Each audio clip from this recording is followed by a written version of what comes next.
Narendra Modi Congress party వాళ్ళని పిరికి పందలు అన్నటువంటి పదం వాడేశారు. తాజాగా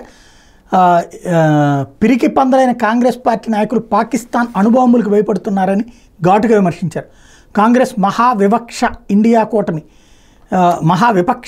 కూటమి నేతలు పాకిస్తాన్ అణుశక్తిని తలుచుకుని చూసి బెంబేలెత్తిపోతున్నారని, వారికి రాత్రిపూట పీడకలాలు వస్తున్నాయని ఎద్దేవా చేశారు. తాజాగా జరిగినటువంటి ఎన్నికల సభల్లో అదే కీలకమైనటువంటి ప్రసంగం. ప్రతిపక్షాల తీరు మీద నిప్పులు జరిగారు. పిరికి పందలు భయస్తులైన మన ప్రతిపక్ష నాయకులు ఉగ్రవాదంపై పాకిస్తాన్కి క్లీన్ చిట్ ఇస్తున్నారు. ఒక పక్కన పాకిస్తాన్ భూభాగం మీద మన సైన్యం చేసిన సర్జికల్ దాడుల పట్ల అనుమానాలు వ్యక్తం చేస్తున్నారు. సైనికుల సాహసాన్ని కించపరుస్తున్నారని ఆరోపించారు. అణ్వాయుధాన్ని వదిలించుకోవాలంటూ వామపక్ష నాయకులు ఇస్తున్న పిలుపును ప్రధానమంత్రి తప్పుబట్టారు.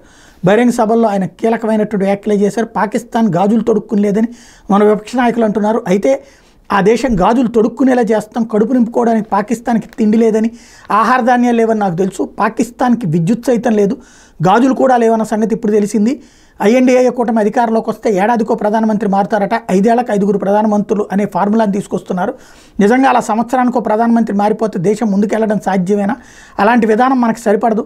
ప్రపంచ దేశాలు మన ప్రతిష్ట పెరిగింది, అభివృద్ధి వేగవంతమైంది. మన దేశ ప్రతిష్ట ఇంకా పెంచడంతో పాటు ప్రగతిని కొనసాగించే ప్రభుత్వం కావాలి. అది బీజేపీ కూటమితోనే సాధ్యమవుతుంది.